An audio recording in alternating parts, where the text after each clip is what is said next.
بسم الله الرحمن الرحيم، ازيكم؟ يا رب تكونوا دايما بخير وسعادة. عملت لكم اجمل قرص رايب فلاحي، حاجة كده بجد عظمة. شايفين جميلة قد ايه؟ ولونها وتسويتها واسرارها كلها عندنا داخل الفيديو. ما تغمضوش عينيكم ولا تروحوا في اي حتة. ناجحة. عملت لكم منها الحلو والحادق ما شاء الله. شايفين قد ايه هي طرية؟ عايزة اقول لكم بجد كانت بتدوب في البق كده زيها زي الكحكة بالظبط.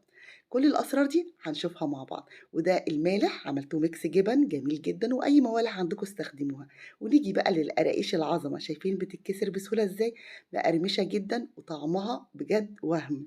متهيألي مفيش اجمل ولا انجح من كده. الطبق ده كفيل انه ينسيكوا ويدوب لكم برد الشتاء.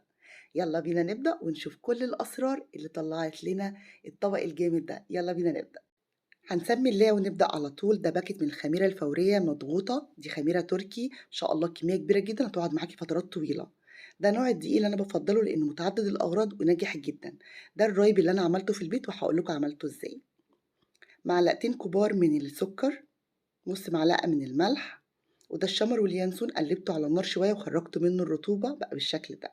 وده السمسم بتاعي حمرته كويس، حمصته على النار لحد ما ادينا الدرجة الجميلة دي عشان يقرمش كده معانا. ودي السمن يا دوب سيحتها على النار، واعملوها ميكس بقى ما بين السمنة العادية أو البلدي أو الزبدة زي ما انتوا عايزين. ده مقدار كوبايتين. هنجيب بعد كده معلقتين كبار من الخميرة البودر اللي أنا قلتلكوا عليها، معلقتين كبار من السكر، وهضيف لها مقدار معلقتين كده من المية تكون سخنة عشان تتفاعل بسرعة الخميرة معاها. هنزل بعد كده بالدقيق بتاعي، ده مقدار كيلو. اديته بقى شوية الملح اللي هي نص معلقة، وهنزل عليه بالسمسم ما شاء الله كمية حلوة كده عشان تديكوا التست الجميل بتاع القرص الفلاحي. وده الشمر واليانسون بس طحنته طبعا بعد ما حمصته وخرجت الرطوبة منه. الخميرة ما شاء الله ما خدتش وقت، اتفعلت معايا. النوع ده جميل جدا. هنزل بعد كده بالسمن، يفضل ان هي تكون دافية عشان تتفاعل برضو مع الخميرة بسرعة. وبإيدي كده هقلب كل المكونات دي مع بعض بالطريقة دي. يعني أهم حاجة كده بالبلدي أغلف كل المكونات بتاعة الدقيق والإضافات بطبقة السمن اللي أنا ضفتها. عايزاها تتشرب كده كويس وتتغلف عشان يطلع معانا الكحك الدايب الناعم اللي هتشوفوه دلوقتي. الخطوة دي بدون إضافة أي سوائل، يعني الدقيق والسمن وبس. شايفين اتشرب كويس جدا وبقى ناعم ازاي؟ ما شاء الله. تعالوا بقى نشوف الرايب ده عملناه ازاي. نص كيلو من اللبن الحليب عادي بدون غلي، حطيته في البولة دي وغطيت عليها ودخلتها مكان دافي. شايفين كمية القشطة اللي خرجت منها؟ ما شاء الله، عشان اللبن لسه بخير وطازة. هنزل بعد كده بالرايب على الخلطة بتاعتي أو المكونات اللي أنا عملتها معاكم. وبعد كده يمين وشمال كده هقلب كل المكونات دي وأعجنها مع بعض كويس جدا. الخطوة دي مهمة. في ناس بتعجن كل السوائل مع بعض، إنما لأ، لازم الدقيق مع السمن الأول وبعد كده نضيف الرايب عشان نطلع بالنتيجة الجميلة دي. أنا دلوقتي بعجن في طبقة كده ما شاء الله قطنية جميلة سهلة ومساعداني لأن هي اتعجنت واتخضمت صح. وبعجن كده من بره لجوه عشان ألم العجينة. خلاص هي كده شبه جاهزة ما شاء الله، ناجحة جدا. وأكبر دليل إيدي اللي ما بيلزقش فيها أي عجين. امشوا بس على المقادير المظبوطة، اعملوا بنفس الطريقة اللي أنا عملتها ويطلع معاكوا أحلى قرص طرية وناعمة ودايبة زي ما انتوا شايفين. كده بقت جاهزة معايا العجينة ما شاء الله، ناعمة وطرية. هنزل بيها في البولة. أنا بس عايزة أجرب كده وأوريكوا شكل العجينة عاملة إزاي. شايفين جميلة قد إيه؟ هي ممكن تكوروها وتعملوها من دلوقتي، بس أنا عايزة أريحها شوية كمان.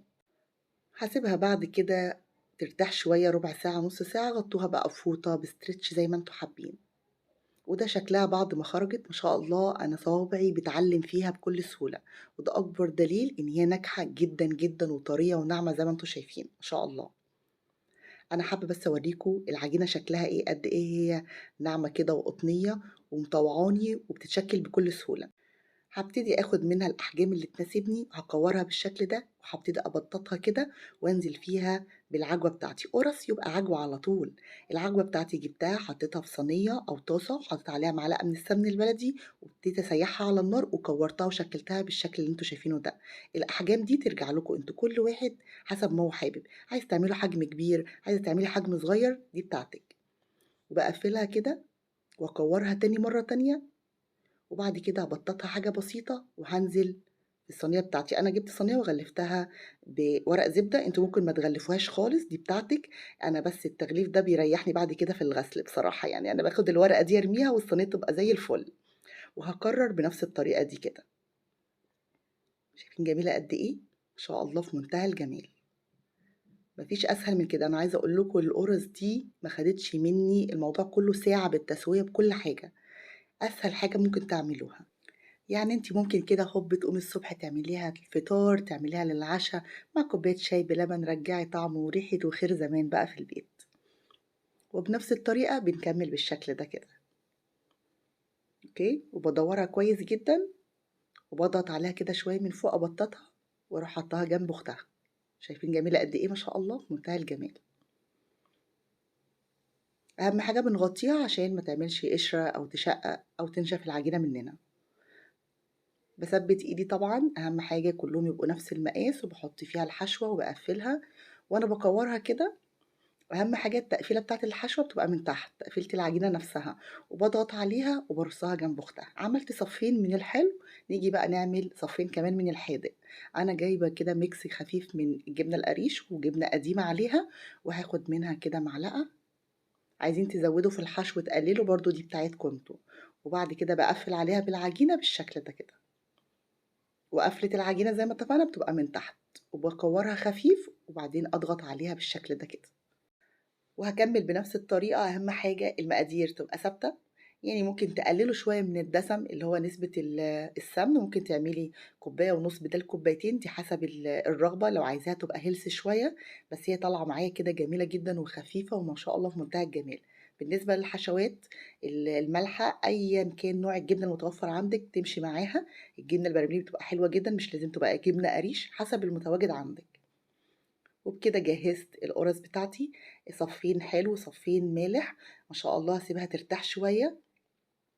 هنيجي بقى للجزئية التانية اللي باقية، نعمل بقى شوية قراقيش كده جميلة محمصة مقرمشة مع كوباية الشاي بلبن كده تفتح النفس في أي وقت.